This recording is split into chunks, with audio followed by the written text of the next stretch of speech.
Okay,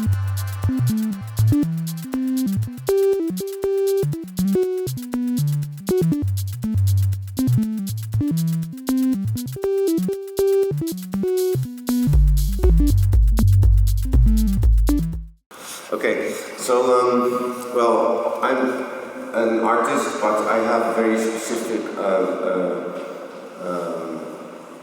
approach to art making because it comes from calligraphy, and I am trained as a graphic designer, but soon enough I went into the field of lettering and experimentation and calligraphy. So a lot of people see me as a calligrapher. I don't see myself as a calligrapher, but I really appreciate doing it.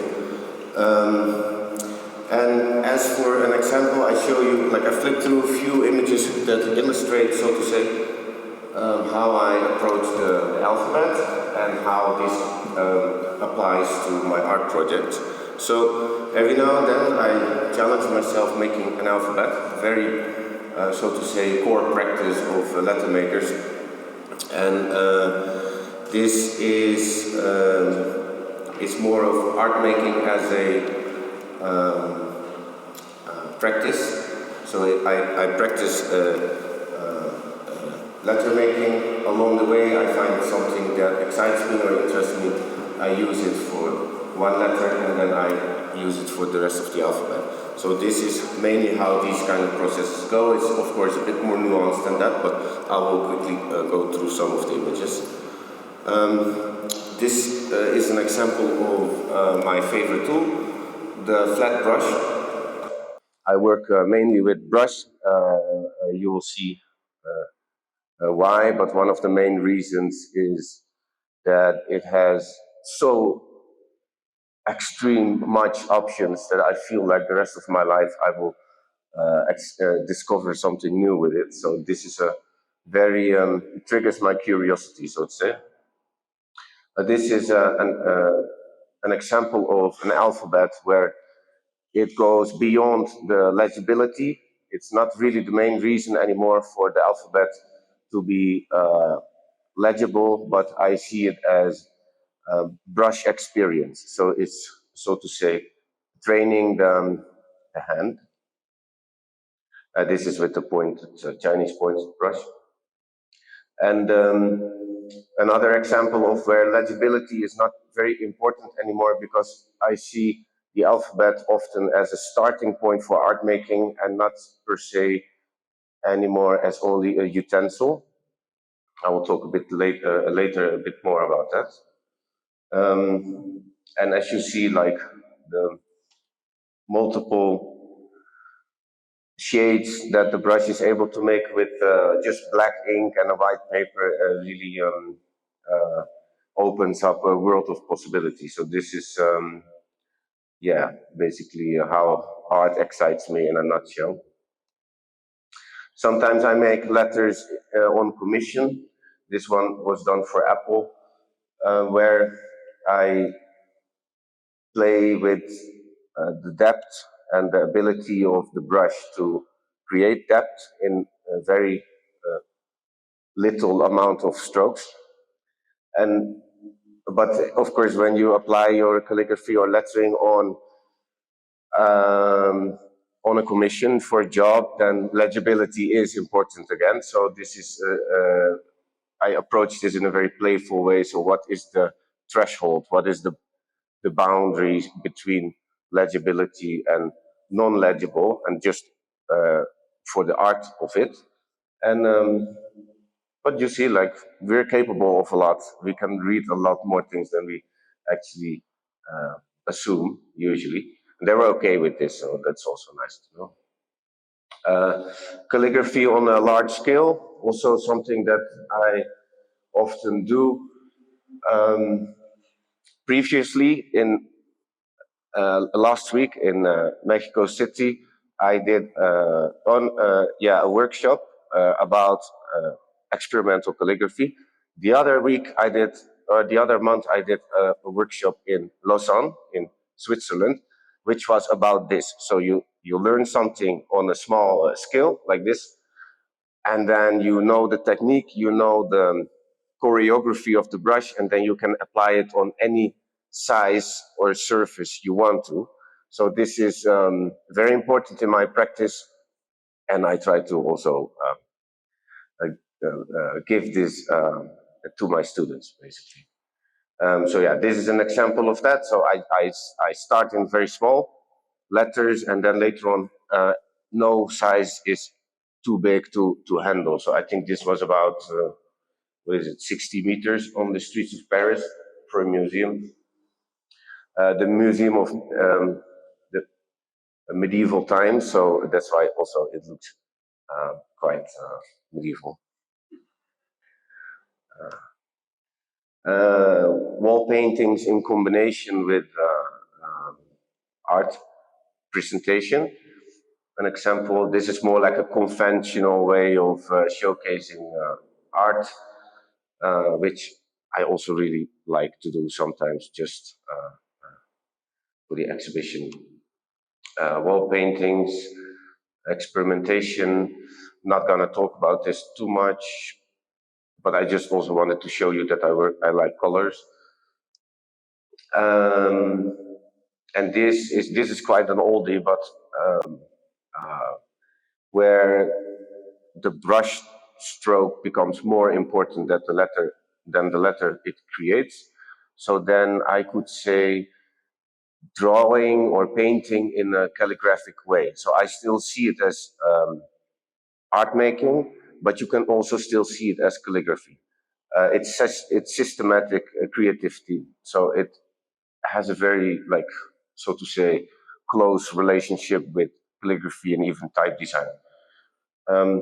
And sometimes I challenge myself to do it in front of audience, which is very exciting, of course, because what if you make a mistake? But what are mistakes anyway? And this, for me as a practitioner of letter making, is very important to showcase the craft of it. And this I also will talk later about, that sometimes the process of art making is a lot more important than the product itself. And yeah, so first project, I want to talk a little bit about a very dear project for me, very close to my heart. It's an animation film I made fairly recent, 2 years ago. No, yeah, 2 years ago. COVID times. And it's made for a jazz band that I closely work with called Ill Considered. You should look it up. You should, if only if you appreciate jazz music, of course, or if you're interested. But so I started a relationship with a jazz band. Soon enough, they're a very productive jazz band. So I work with them for 5 years now, and they make sometimes 4 albums a year, sometimes even more. So they're very productive, and everything they produce, almost everything, is improvised output. So they would make one album on Wednesday and then one album on Thursday. And for me, since the start, I am committed to make their album covers, and this is a very dear project to me. I can tell you why, because image making and letter making are for me equally important, but they come very close to each other on record sleeves, because you need the letters for the track list, for the name of the band, but you also need, if you like, of course, an image to represent the ideology or the swear or the atmosphere of the album. So I asked them if I could make their first album, and then that worked out very well. We started to have a very nice relationship with each other. They record, they master it, mix it, they put it out in the world. So there is no chance for second thoughts, like what many artists troubles by bringing out albums. And so I wanted to have the same approach as an artist. I wanted to almost crawl into their skin.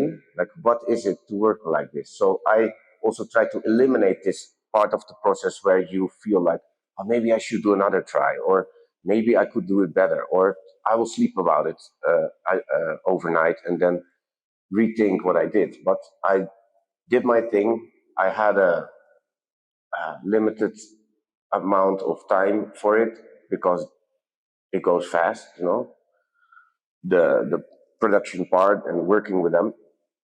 And then bang, no feedback, no session with them, just me sending the file to the printers. And then 2 months later, there's a record in your post box, and that's the final result. So it's very, very exciting process, but this was exactly what I wanted from working with musicians. So it became very dear to me. Then next month, they call me and they say, like, yeah, we have two more albums. Do you want to make the album covers? And I said, of course, because I work in series. I like also from the concept of the alphabet. You make one, but how do the other 25 look? You make one alphabet, one album cover. You directly start to think in a series, like, because like at some point I will have to produce the next one, and you want to keep them equally exciting. So okay, album two, album three, up till what is it? What do you see here? 8 or 9, and that's what you see on this image. Uh, uh.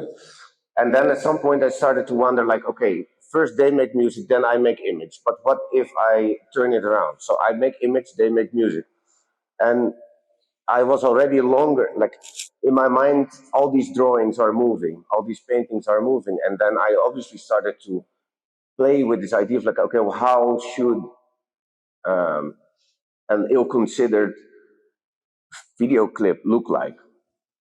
So basically, I started from the idea of the album cover. So directly, I went into the field of okay, how does an album cover move? How would it be animated? And then I created a plan. And by that time, I didn't know what was waiting for me. Shitstorm of workload, but I played with this idea of okay, I turn it around. What if I make a film and they make music for it? But then I started to think like they will have to make the music right on the spot, because then I follow their ideology about improvisation. Mm, So, and then I started to think like, okay, the album cover should move, but if all the album covers are stills of the film, um, how does it work? Um, I ended up in a process of making a film of 6 minutes, but all by hand. So it was about 4,000 drawings, and so it was like this amount of drawings. It took me 2 years. I took the film to London to play it in front of them, um, and they recorded the first take. That was the music for the for the film. So 2 years of work responded by 6 minutes of music, which was a very exciting moment for me. Obviously, I think I will have some footage of it.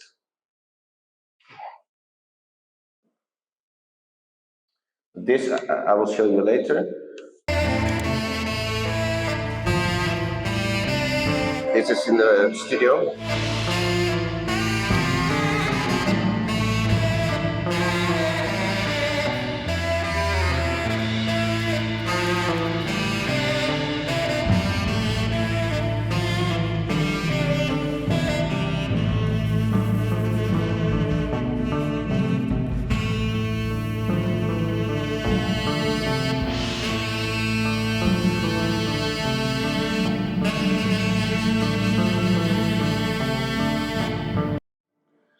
Yeah, this is a tiny piece of the documentary that's made about the process.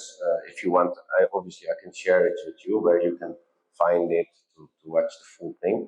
And this was the moment where I showed my film to the band, and the first response was the music for the film. This is a cut from the inside the music studio.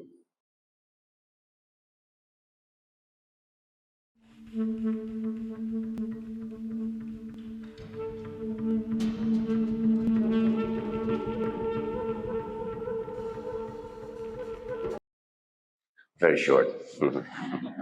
But you get the idea. So what was very dear to me in this project is that for the first time in my life I could make the stroke move, and but the suggestion of dynamics in art is already there. So in my mind it always moves, but now I could finally get this across to the audience, and this was very nice, liberating process. And the brush stroke for me was the main character of the movie. So usually there is a person and there is a story and da da da, but the narrative evolves around the brushstroke, and the narrative is to be created by the audience. So after my talk, I will show the full thing, and then I'm really curious how you would experience it and what you think of it. Because for me, there is a big narrative, but for me, it's more important that you find your own narrative into the music, and equally, it's same as how the musicians find their way into my yeah tiny little universe, so to say. So yeah, a lot of drawings, a lot of back pain. Eventually, I flipped over 12 drawings every time. So 12 drawings was 1 second. Every buyer of the record got 1 second of the movie. So from the original drawing. So first one, top one was the cover. And then the little booklet with 11 other drawings, and then the record, of course, with take 1, take 6, and take 9. Those takes were also really nice, but obviously the first take was most important.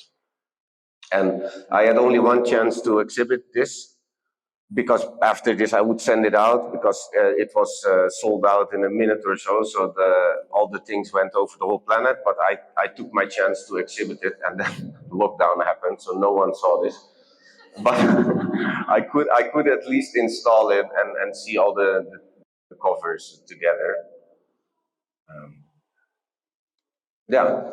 So talking about skill is the next thing. So I made so somehow a recap of a project I did in Japan 3 years ago, and this is all about skill. And this is maybe also kind of like a motivational part of my talk, that don't be afraid of big skill, because if you know how to train your hand, especially with working manually or systematically even, scaling up is not the issue.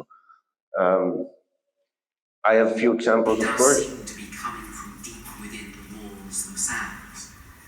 And for the people who first entered this cave, echoes would surely have been like new sounds coming from inside the rock, something speaking back to them, something supernatural. Some Native American peoples have long believed that witches live among the rocks, taking great delight in repeating the words of passers-by. The Cherokee even have names for rocks that talk. In southern Africa, the San Bush people paint images on rocks of figures crawling out of the cracks, as if emerging from a teeming...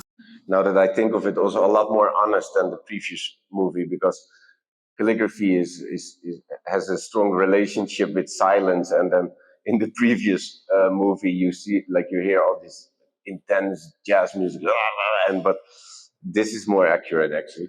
So this is about skill, but it's also about brush manipulation. So if you think from your tool, like I do, the brush is always the starting point, and obviously my hand and what happens in between the rest of the body. But I think from the tool, and I will tell you a bit why. Oh, this is the book I brought, so we don't have to look in it now. I went to Japan, and I was living there for a few months, and then after that I would have like a working period and a studio, and then an exhibition. So this was something I was looking forward to for a very long time. And then I obviously fell in love with the alphabets that I cannot understand yet. And for me, as a letter maker, this is a very important part of creativity. That, in general, I think if you can be sometimes as naive as a child and as curious as a child, then you enrich your creativity process a lot, in my opinion, at least. Um, so coming to a country where you don't understand the signs or the alphabets, then you almost are as if you are 4 years old again, because you can look at it, you can feel it, but you cannot understand it. So you create your own stories, and that's what you do as an artist already anyway. But now it becomes very, on the surface kind of process.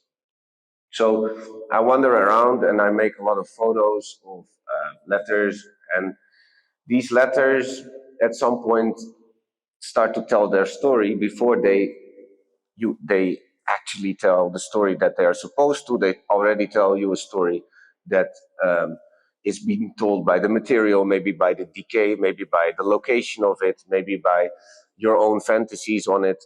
Um, and these things become, like, in a way, sculptures or paintings to you before you know it. And this was, for me, the language barrier was like a love and hate relationship, because I stayed there. I couldn't talk with a lot of people because not a lot of people in Japan talk English, and there's like a lot more nuances to this, obviously. But the language barrier played a very heavy role in my stay there. As exciting as I was, as also lonely at some point you are when you cannot talk to people. But I enjoy this process. I also like to be alone, so it was love and hate, like I said, and it also correlates with a main principle I have about typography and letter making, is that you need to understand the story of one letter, if you want, um, to enrich the complete story. So for me, this is really important. For me, one letter can tell a complete story. And this is a very poetic, so to say, romantic value, but I think it really works like that. And we are in a crowd of letter makers, so I think I'm not saying something weird here. And sometimes the appliance of a letter tells a lot. And this obviously relates to my brush exercises. So soon enough, but this is a good one though. What is it, like a fading away vinyl sticker created, like, many people would say the ugliest thing ever, but I see some kind of hokusai seascape in the top corner. For me, it was really a delight to see this. Anyway, language barrier. This is how I walked around the whole day. And then at some point, I also started to have a sense of, okay, what do I really want? I make so many photos of letters, and is it really like almost a desperate move of trying to get something, so an information or like a content to understand what is going on around me in a new context on the other side of the planet? And then I started to make a drawing. This took me a while. About what was it for me, like these characters don't even exist, I think. Only this one, I think, is the sign for human. The other ones are fantasy characters. And then I started to understand, like, so for me, I want to be on the same page with the Japanese. That's the whole point of communication in general. So if I create characters that are equally poetic, but equally not understandable for both for me and for Japanese people, then we are on the same page again, and we can tap into our own fantasies and poetic values, imagination, basically. So strip down the communication of communication, maybe. I don't know. I just made this up. And I was also cat sitting. So small scale. So I start in the sketchbook. I will show you in the real thing later on. And brush manipulation, and then trying to capture what you see on the street, and then capture it with the brush. So you see a failing LED screen. How does that work with the brush? How can you make a screen? How can you make some sort of suggestion of light when you only work with black ink? So these kind of things held me busy for a while. And then I came up with some sort of new little technique that I had never done before, making how do you say this?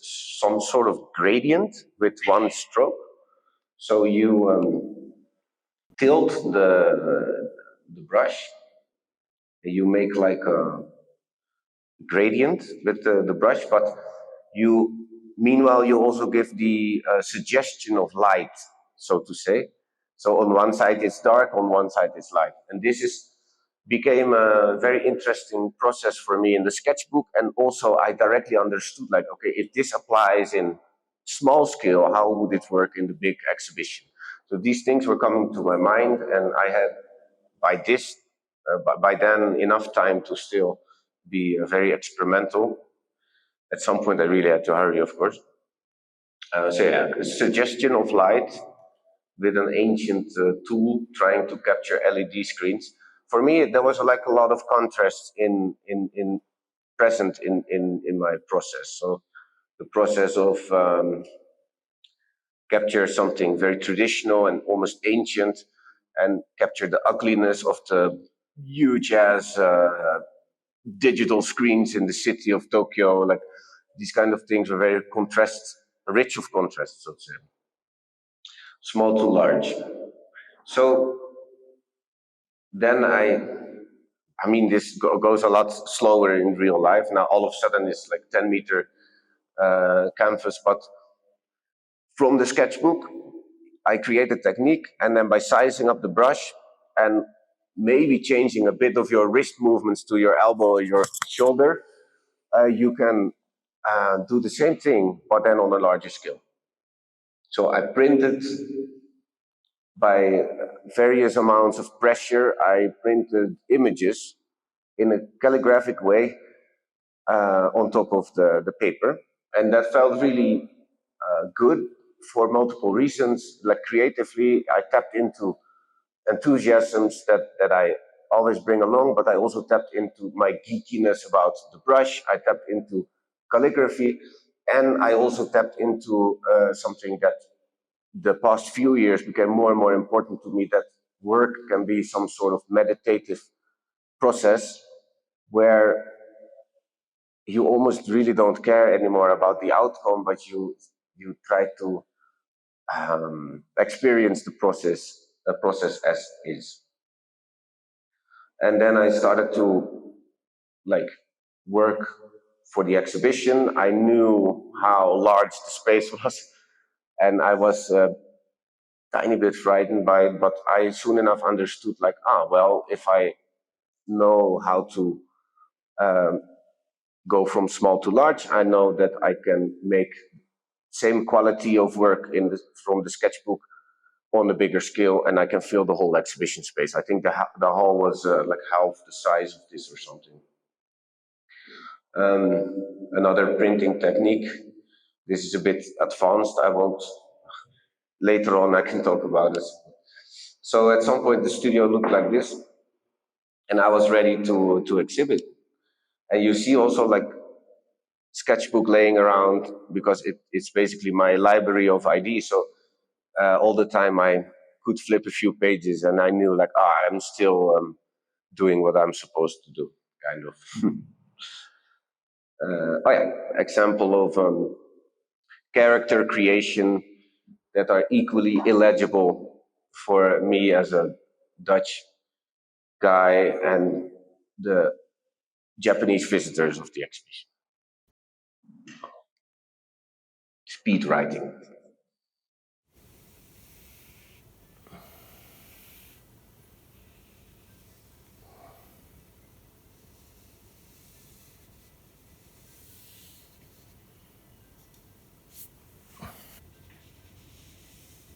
This is real time, so actually I think quite fast, but some people still think it's slow.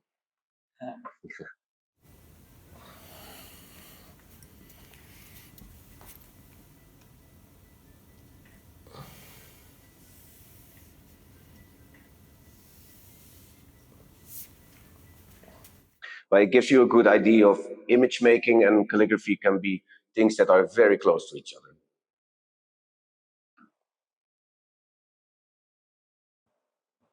One more?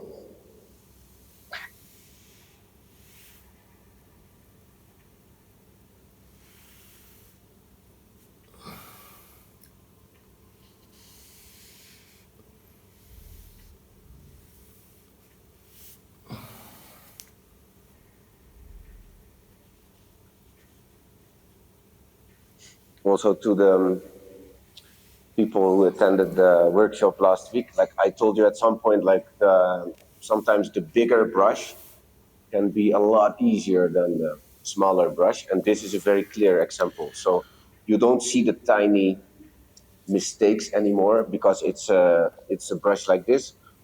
It's sometimes really liberating to size up.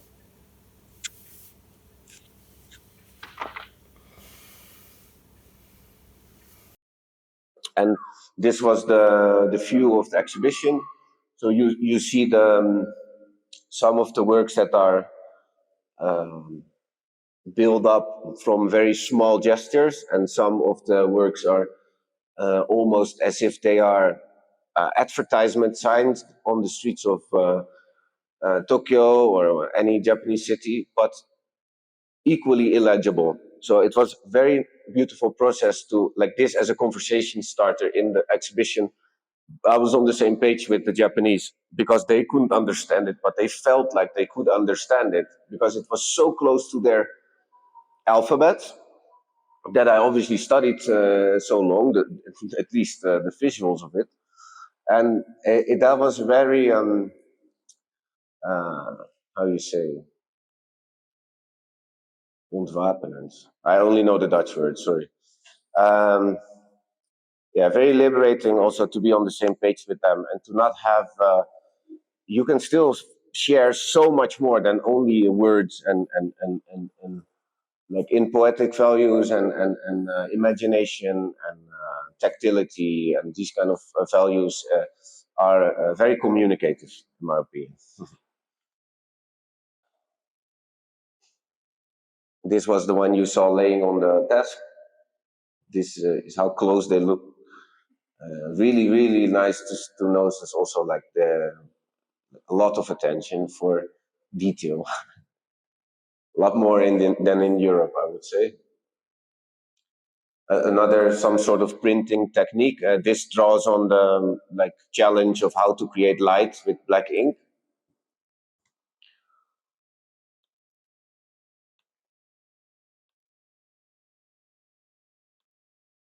Yeah. And then everything comes together. This is the last thing I will talk about. Um, so I come back to the to after the stay, and I have I need to tell you actually like I have the luck that my studio mates in the Netherlands are amazing artists. So I could they make very large sculptures, and we work we every day we see each other, we lunch together, and we eat together, and we talk together. And then I started to talk about my process of how to make very large works on with very small gestures. And by that time, my studio mate was commissioned by the Dutch government to make like an extreme large art project over the course of 5 years. And they this project was about the art process over the art product. So this completely fits my methodology and my way of thinking from the time I had in Japan. So the art process is to be exhibited, basically. And I started to think about, okay, how can I enrich my process even more, because I had a lot of pain after all these works. So this hurt a lot. And meanwhile, I also did the animation film. So yeah, you can imagine. So I started to think about how can I ease myself a bit with the setup of the process. And then there is luckily my studio mate that makes incredible, Jonas Weitberg, incredible wooden sculptures. And for the project with the Dutch government, he uh, proposed to make a setup. Every year they make a setup for an art process. And I was the first one selected. So he would make a beautiful setup exactly according to my needs in my art process.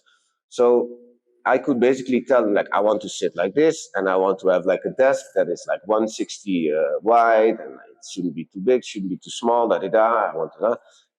I want my ink on the left side, because usually everything is designed for right-handed people.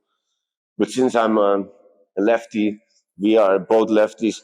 Uh, it's very joyful to think about, like, not only to design your outcome, but to design the process. So how would you want to see things happening? Uh, to think about that before, even, like, how do you want to exhibit it?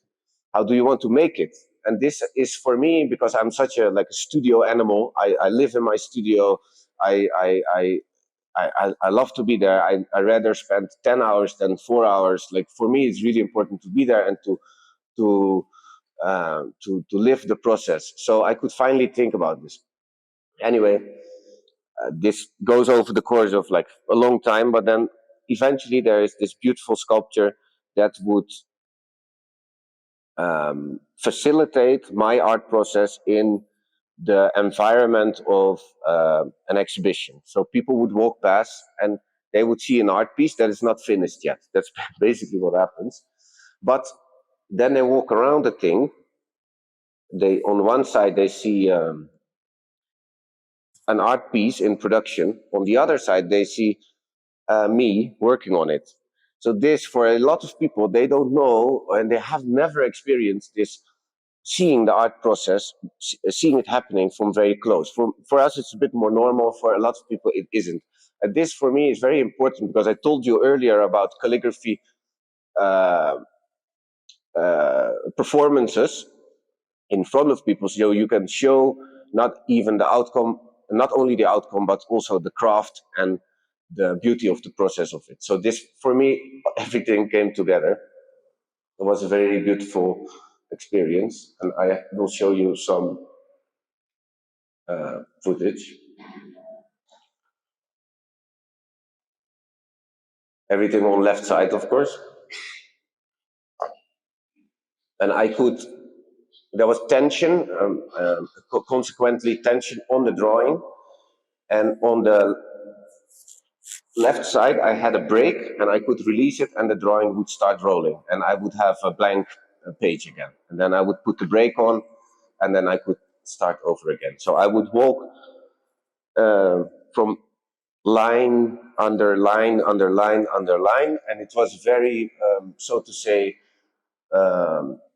bold choice for me to say, like, okay, Vincent, the coming 3 months, because I worked in the installation for 3 months, you're only allowed to put vertical strokes, because usually my brush goes all the way, like brush turning and weird little psychedelic shapes and whatever. And then I promised myself, okay, 3 months only vertical lines, very systematic way of evoking creativity that you cannot know before what is going to happen. I didn't have a plan, so to say. The plan was to meditate while holding the brush, basically, for days and months. And soon enough, I started to to to to experiment and to see things that I would have never otherwise be discovering if it wasn't for this project, of course.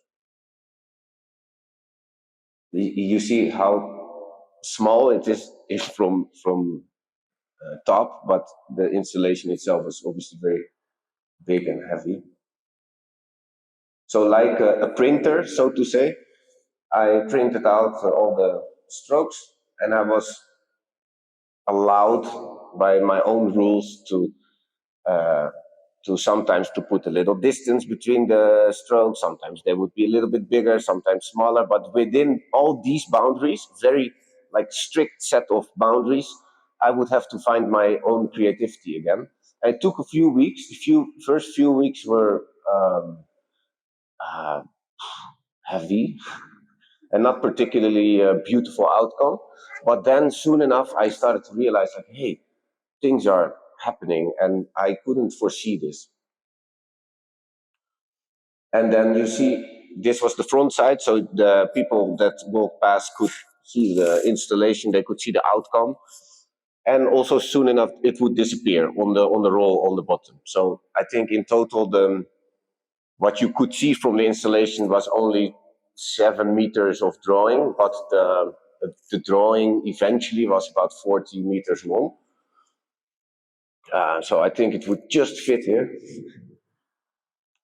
But I started to discover things like, okay, what is front, what is back, how can I create a sense of depth in this very systematic, strict way of thinking.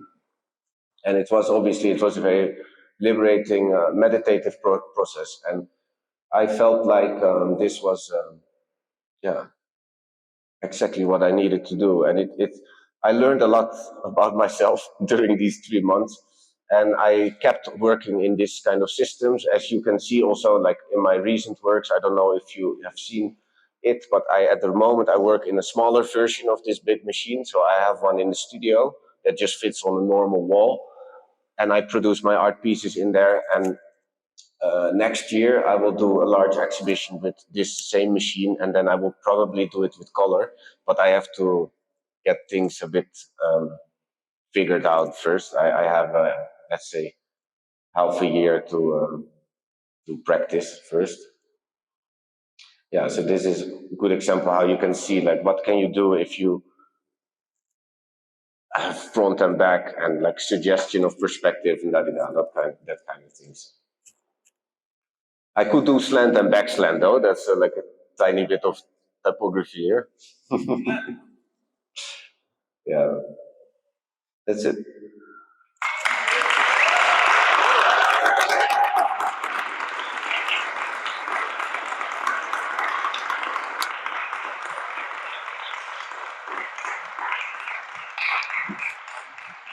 Video. Yeah. Shall we put it on or first question? ¿Alguien quiere preguntar algo? Vincent les quiere mostrar el video completo, son 6 minutos, ya luego nos vamos. Pero si alguien tiene dudas, pues antes, por allá, por acá. Fernanda.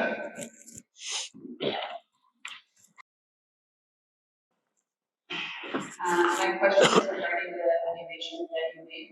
Yeah. That you said that you drew, well, what I understood you drew print by print, basically. Yeah.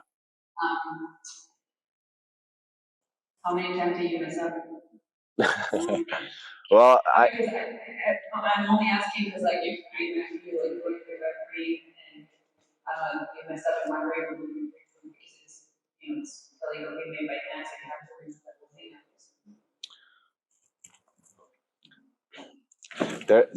it's a very good question. Thank you for asking. Like, there is a nuance to that because what is a mistake? If you do one mistake, but then you make two mistakes, and then four, and then eight, and then four, and then two, and then one again, it's a system. So the way of thinking from systematic creativity, I think you have to allow yourself the freedom of making those mistakes. But I think it takes an understanding of craftsmanship in general. I think it's not about, oh, now I made a mistake, shit, I fucked up, but it's more like you have like 200 options how to look like it wasn't a mistake. So you make a mistake and you're like, okay, 199 options left.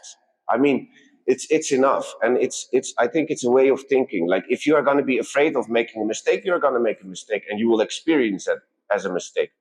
But as it comes to the animation, the a lot of it was improvised on the light box. So I make one drawing, I put one on top. I promise myself, okay, this time I do it 1 millimeter to the left. I put another drawing on top. Like, okay, soon enough, the whole stroke is almost on the outside of the frame. You have to rethink, oh, what are we gonna do now? And then you bike home, and then you see like like when you bike past some buildings or trees, and they go like this, like moire.